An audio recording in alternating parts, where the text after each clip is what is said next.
Et là, pour introduire la deuxième partie de la vidéo pour parler des banques centrales et de la macroéconomie, ben regardons le tweet ici de Esprit Critique qui nous montre encore une fois que les banques centrales sont pas là pour nous aider, comme la Banque centrale européenne qui nous dit au bas du marché que le Bitcoin et les crypto-monnaies ne servent à rien et qu'elles sont mortes, et après, on a vu une explosion à la hausse du marché des crypto-monnaies. C'est toujours la même chose avec eux. Faut être conscient de ça. Et là, la grosse nouvelle que je voulais vous parler aujourd'hui, qui est majeure vraiment dans le monde de la macroéconomie, que pas grand monde a compris, c'est que la Fed, donc la Banque centrale américaine, et le Bureau des statistiques vont changer la façon à laquelle ils calculent l'inflation.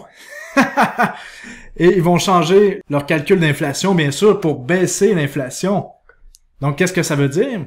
Ça veut dire que c'est garanti qu'à partir de maintenant, que les prochains rapports d'inflation vont être plus bas que les précédents parce qu'on change la méthode de calcul, on triche les chiffres qui sont déjà trichés. Donc, on triche des chiffres qui sont déjà trichés. Si on va voir chez Shadow Statistics, une charte du 12 janvier 2023, donc c'est pas mal à jour, on voit que dans les années 80, la méthode de calcul pour calculer l'inflation a changé et que là, la méthode qui était utilisée jusqu'à maintenant, parce que pour le prochain rapport qui va sortir le 10 février, ça va être une nouvelle méthode, il faut suivre la ligne rouge, alors que si on calculait l'inflation avec l'ancienne méthode, on serait à plus que 15% d'inflation aux États-Unis et encore plus dans d'autres pays.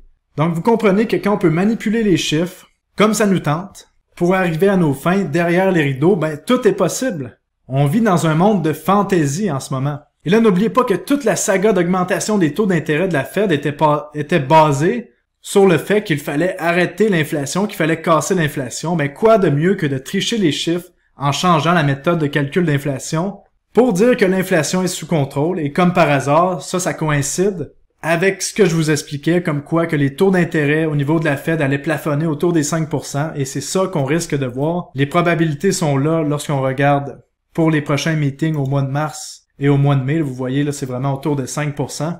Donc, on n'a plus vraiment de raison de continuer de serrer la vis. Ça, qu'est-ce que ça va faire? Mais ça va faire que tous les actifs à risque vont commencer à monter, dont nos crypto-monnaies. Donc, ça, c'est génial. Et avec le changement de calcul là, de l'inflation, vous vous rendez compte, on peut même arriver peut-être dans 6 mois que finalement l'inflation est négative, qu'on se ramasse avec des taux d'inflation négatifs. Et ce qui va faire en sorte que la Fed va recommencer à imprimer de l'argent pour empêcher qu'on tombe dans une spirale de déflation, alors que finalement, tous ces chiffres-là sont trichés. Comme on a changé la définition d'une récession, possiblement qu'on serait déjà dans une récession en ce moment. Donc pour les gens qui pensent qu'on va avoir une récession dans 3 mois, dans 6 mois, mais peut-être qu'il n'y en aura jamais, parce qu'on a changé la définition de l'inflation, comme on a changé la définition d'un vaccin, et qu'on a même réussi à faire disparaître la grippe entre 2020 et 2021, avec certains procédés que vous connaissez tous. Donc, vous comprenez pourquoi c'est si difficile que ça de prévoir qu'est-ce qui va se passer au niveau de la macroéconomie. C'est parce qu'on a des gens qui changent les définitions de concepts sur lesquels on se base, donc on n'a plus rien sur quoi on peut se baser.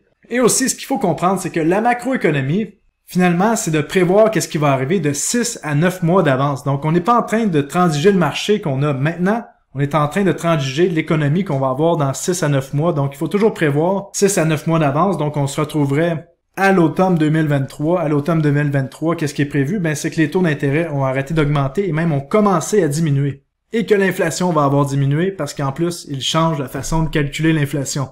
Puis, en plus de ça, on a un des événements les plus déflationnistes de l'histoire qui s'en vient, c'est que l'intelligence artificielle s'en vient dans toutes les sphères du travail, qu'est-ce qui est un événement déflationniste extrême, parce que quand on a une nouvelle technologie qui arrive qui est beaucoup plus efficace, mais ça coûte pratiquement rien faire des tâches qui coûtaient cher avant lorsqu'on engageait des gens. Donc on a un autre événement déflationniste qui s'en vient en plus de ça, et comme je vous avais expliqué dans le livre